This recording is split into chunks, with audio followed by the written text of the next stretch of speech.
But for the Sultan, of course, he built his masterpiece, the Süleymaniye Mosque in Istanbul. It is truly befitting Sinan, who's called the Great Master.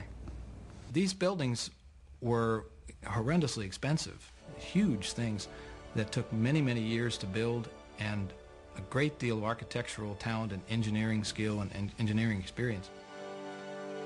When they built a mosque like the Süleymaniye, they were doing it to say, yeah, I've got the power, I've got the money, I am the Sultan, I'm the King of Kings. But at the same time, there was also tremendous spiritual value in these things. The symbolism is not only that of empire, but of faith. In the spirit of Muhammad's teaching, the Great Mosque was a center of social services, complete with a hospital, school, and library. At its inauguration, it's said Suleiman gazed at it with awe and exclaimed, "O Solomon, I have surpassed thee."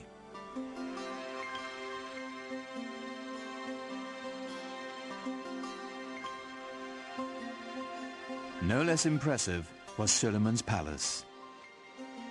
Topkapi was both the seat of government and his private dwelling. Suleiman was also a great patron of the arts. And since the empire was very rich, the best artisans were there. So everything started flourishing. The architecture or the arts of his period show the first golden age of the Ottoman world.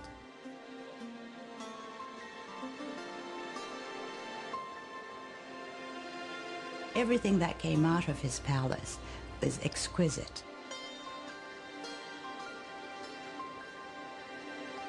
Suleiman himself was a goldsmith.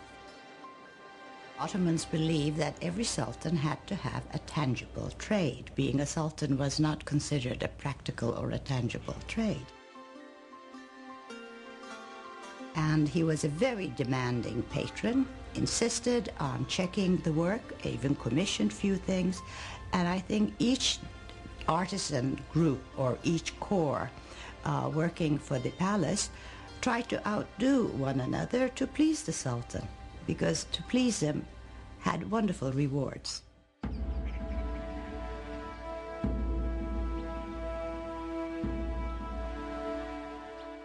And the Ottomans, of course, exercised quite a lot of influence on the European imagination, and the royal and the political, if you will, ceremony and pomp of the Ottomans was such that it would have humbled any citizen of the known world then. This was arguably one of the greatest world empires, and European observers could not walk away without feeling of respect for the sheer power of the Ottomans. In public, Suleiman required that all those around him remain completely silent, while he made his wishes known with the slightest nod or gesture. It must have been a tremendously impressive sight to see the courtyard of the palace filled with some 6,000 or 7,000 janissaries and other functionaries, no one saying a word. What was going on here was the creation of a sovereignty so mysterious and yet so far-reaching as to be seen as nearly divine. As Suleiman's power grew, his lifelong friend Ibrahim rose in the court structure.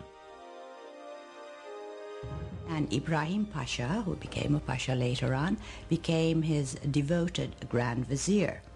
In fact, Ibrahim married his sister.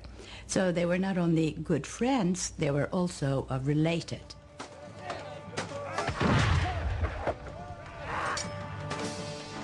Ibrahim campaigned with his own army, growing in influence and ambition, till his power was second only to Suleiman's.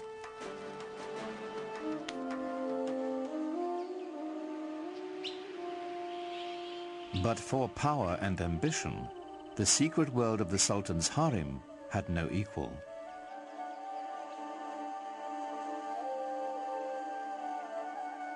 Contrary to the Western stereotype, it was not the Sultan's playpen, but lay at the center of dynastic power.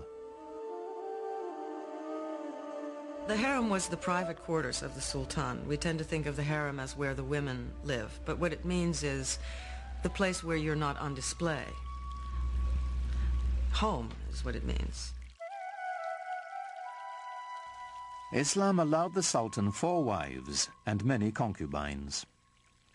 It was a system designed to produce heirs, is what it was. When you look into the actual details of how these things were carried out, it was hardly anything terribly erotic. I mean, the Sultan did not have much choice in his selection of female companions. The Sultan was not in a position to look around and say, I want her, you know, because his mother would have a lot to say about it.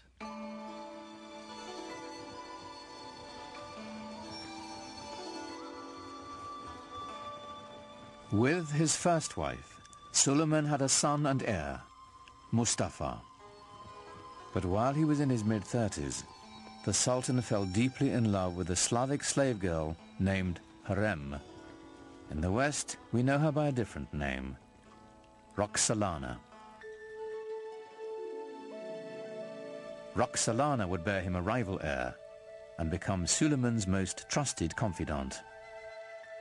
The Sultan was supposed to be protected from any undue influences. He was supposed to be protected from any rivals.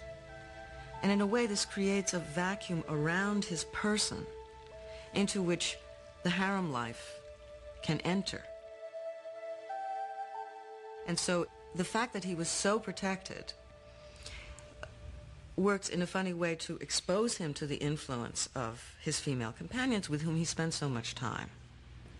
And there were tremendously intelligent and ambitious women around him, Roxolana being the most famous of all. Suleiman is a complex character.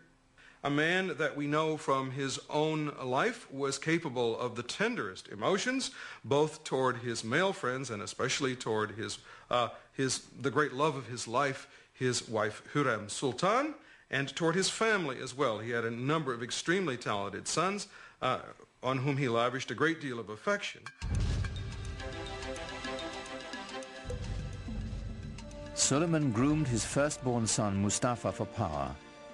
In the Ottoman tradition, the young prince entered the military and quickly won recognition as a talented general. Mustafa was clearly the heir apparent. For Suleiman, the future of his empire seemed limitless. I am God's slave and sultan of this world, Suleiman would carve on a conquered fortress. I am Suleiman, in whose name the Friday sermon is read in Mecca and Medina. In Baghdad, I am the Shah. In the Byzantine realms, I am the Caesar.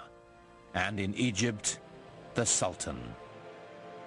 He, of course, at the height of his powers, clearly saw himself as dwarfing all his rivals, perhaps rightly so.